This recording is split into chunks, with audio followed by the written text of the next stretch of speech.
From scoring 29 goals and winning the Premier League Player of the Year, to being benched for 3 games in a row. From lifting the Golden Boot at Anfield, to sitting in the stands at Ellen Road watching his team blow a 2-0 lead. From being called a Liverpool legend, to being thrown under the bus by his own club. What the hell happened to Mohamed Salah? Let's be very clear about something. Mo Salah isn't just some player having a bad season. This man is Liverpool. Since joining from Roma in 2017, he's scored 250 goals in 420 appearances. He's won 2 Premier League titles, a Champions League, an FA Cup, and literally every individual award you can think of. The Egyptian King. The man who rejected £500 million from Saudi Arabia just to stay at Anfield. Last season, absolute magic. 29 Premier League goals, 18 assists, that's 47 goal involvements. The highest total ever recorded in a 38-game Premier League season.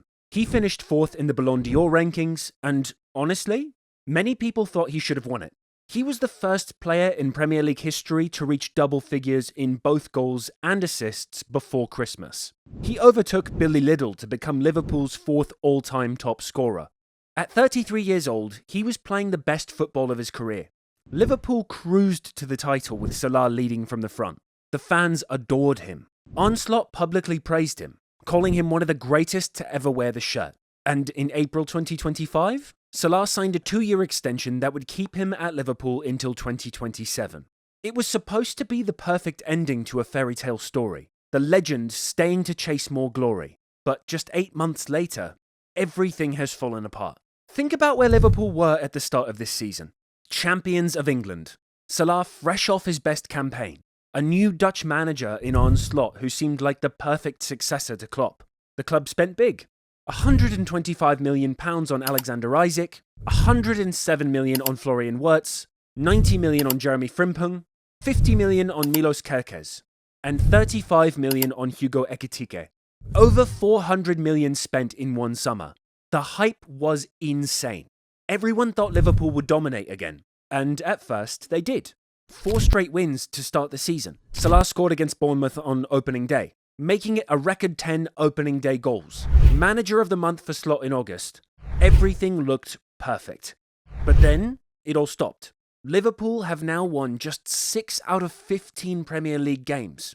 We maybe didn't expect them to do as well, Robbie, as last season, but we didn't expect this. No, without doubt. That's probably Arne Slot's worst day in charge of Liverpool Football Club backs. And at the centre of this collapse, Mohamed Salah. Here's where things get messy, because this isn't just about bad form. This is about a complete breakdown of relationships. The ball. Here goes Salah for Liverpool. There goes Mohamed Salah for Liverpool. There is the second goal. 2 assists. For a player who had 47 goal involvements last season, he now has 6. His expected goals are 3.9, meaning he should have scored around 4, which he has, but his overall impact has disappeared. In his most recent 45-minute cameo against Sunderland, he only recorded 2 shots with an expected goals return of just 0.05. The club promised me in the summer for a lot of promises and nothing.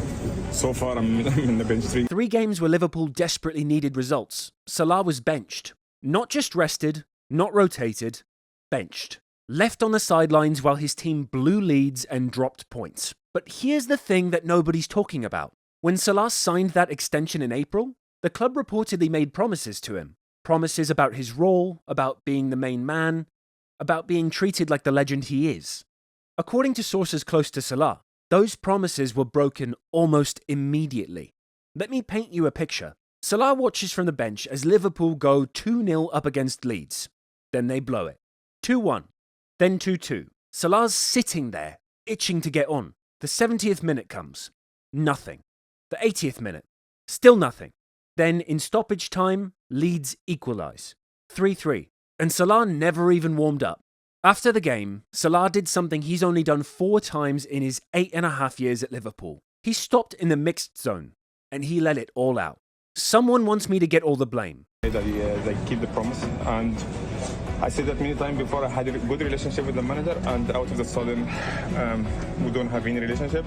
I don't know. See, it's someone does he want to be in the club? I couldn't believe that I'm sitting on the bench for 90 minutes. When asked if his relationship with Slot had broken down, he replied, "Yeah, there's no relationship between us. It was a very good relationship, and now all of a sudden there is no relationship." Salah then hinted that Saturday's match against Brighton at Anfield could be his last game before heading to the Africa Cup of Nations. He told his family to come to that game because he doesn't know what's going to happen next. "I will be in Anfield to say goodbye to the fans," he said. This isn't just a frustrated player venting. This is a Liverpool legend publicly tearing into his club and his manager. And on Slot, he was not happy. On Monday, Liverpool announced their 19-man squad for the Champions League match against Inter Milan. Mo Salah's name wasn't on it. Despite training with the team that morning, despite being pictured laughing with the teammates, he was left out. When asked about it, Slot's response was ice cold. "We let him know that he's not travelling with us. That was the only communication from us to him." When Mo said that he felt he was thrown under the bus, do you understand that frustration? Do you understand why he would say such things? Then I should know what he exactly means with it. So, and that is difficult for me to know what he exactly means with it and why he says this and who he's referring to. And so you've not had that conversation? No, not what he meant with that, with those words. No, we just. So I think usually I'm calm and polite, but that doesn't mean I'm weak. So if a player says have these comments about so many things, then it's about me, us as a club to react, and we reacted in a way. But Slot chose to go into that match without his 250-goal legend because of what? Pride? Authority? Principle? Why? Like, why would you come out and say that? Listen, I think Mo Salah's been absolutely incredible for Liverpool, and as a player, he seems, I don't know him, but he seems really, really quiet and keep himself to himself. But he is absolutely destroying his legacy at Liverpool. I thought it was a disgrace what he did after the game. Some people have painted it as an emotional outburst. I don't think it was. But here's where it gets complicated, because some fans are actually siding with Salah. Think about it. This is a man who rejected £500 million, £500 million, to stay at Liverpool. He's given everything to this club, carried them through injuries, bad signings, and tactical experiments. And now, when the team is struggling and desperately needs goals, they're benching him? So what the hell went wrong? How did we go from contract extension celebrations in April to public warfare in December? Theory 1. The new signings changed everything. When Liverpool signed Isaac, Wirtz, Ekitike, Kirkes and Frimpong, the plan was clear. Build a team that could dominate for years. But those signings haven't worked out. Isaac has looked like a 125 million bust. Wirtz got injured before even getting started. The team chemistry that existed last season? Gone. And who's getting the blame? The old guard. Specifically, Salah. Arne Slot wants his team. Slot inherited Klopp's title-winning squad. And to his credit, he won the league in his first season. But this is his second year now.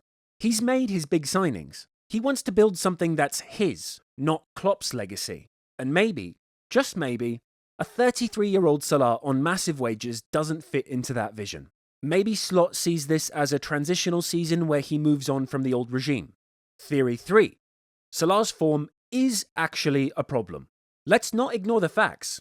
4 goals in 13 games is terrible for Salah's standards. His pressing numbers are down. His dribbling success rate has dropped. At 33, is he showing signs of decline? And if so, is it fair for him to demand starting every game when younger, hungrier players are fighting for spots? Theory 4. There's something deeper we don't know about. Both Salah and Slot mentioned a breakdown in their relationship. Salah specifically said, all of a sudden, there is no relationship. What caused that? Was there a training ground incident? A disagreement over tactics? Something personal? We don't know. But it's clear something happened behind the scenes that we're not being told about. Here's what's wild. Liverpool's season has been an absolute disaster. They've lost 9 of their last 12 games in all competitions. 9 out of 12. They're 8th in the Premier League after winning it last year. They've conceded 10 goals from set pieces, the most in the league, while scoring only 2. That's a -8 set-piece goal difference compared to Arsenal's +6. A 14-goal swing. They lost 3-0 to Nottingham Forest, 3-0 to Manchester City, 4-1 to PSV Eindhoven at Anfield. And they got knocked out of the Carabao Cup by Crystal Palace at home. The first time since 1934 that Liverpool lost a domestic cup tie at home by 3 goals without scoring. Jamie Carragher said Slot needed 7 points from matches against West Ham, Sunderland and Leeds to save his job. He got 5. And even those 5 included throwing away leads in 2 of those games. This team is in crisis. Proper crisis. And when a team is in crisis, somebody has to take the fall. Usually, it's the manager who gets sacked. But Liverpool's ownership has publicly backed Slot. So who's left to blame? The players.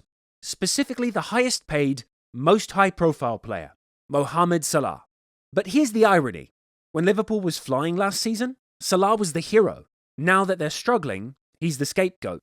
Even though he's got the same goal involvement rate as the rest of his team. Even though the defensive issues have nothing to do with him. Even though the new signings flopping isn't his fault. So where do we go from here? Because right now, Liverpool has a massive problem. Option 1. Reconciliation. Slot and Salah sit down, clear the air, and move forward. Salah comes back for the Brighton game, scores a brace, and heads to AFCON with his legacy intact. When he returns in January or February, he's back in the team and everyone pretends this never happened. It's possible.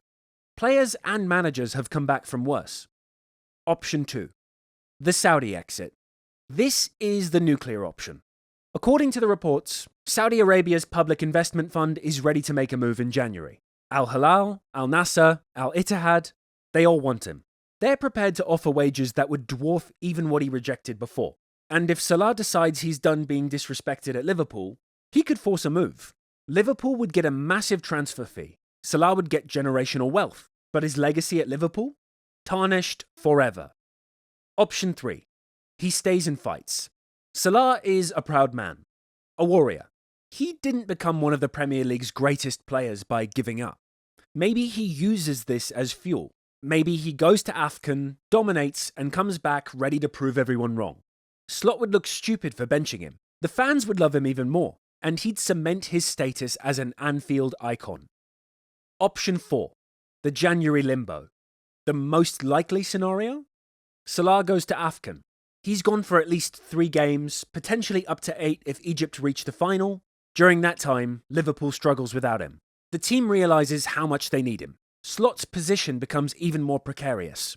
And when Salah returns, they need him so badly that they have no choice but to mend the relationship. But here's the thing. Even if they patch things up, the damage is done. Trust has been broken. Salah has shown he's willing to go public. Slot has shown he's willing to drop a legend. And the fans? They're divided. Some back Salah, some back Slot, some are just tired of the drama. At the end of the day, this is a story about pride, power, and legacy. Mohamed Salah rejected £500 million to stay at Liverpool because he wanted to win more trophies and chase the Ballon d'Or. He wanted to be remembered as one of the greatest to ever play for the cup. But now, his final chapter is being written in controversy, dropped from squads, and public feuds. Is this really how one of the Premier League's greatest stories ends? For a man who's given Liverpool 250 goals, countless trophies, and some of the most magical moments in the club's modern history, it feels cruel, unjust, wrong. But football is ruthless. Managers need control. Players fade. Relationships break down. And sometimes, legends don't get the endings they deserve. Right now, Mo Salah's Liverpool legacy hangs in the balance. He could leave in January as the Egyptian king who brought glory back to Anfield, or he could leave under a cloud. His final months defined by benches, quotes, and what-ifs. The ball is in his court. And Liverpool's court. And on Slot's court. But one thing's for certain. This story is far from over. Now, speaking of stories that aren't over, there's another Liverpool player whose future is up in the air.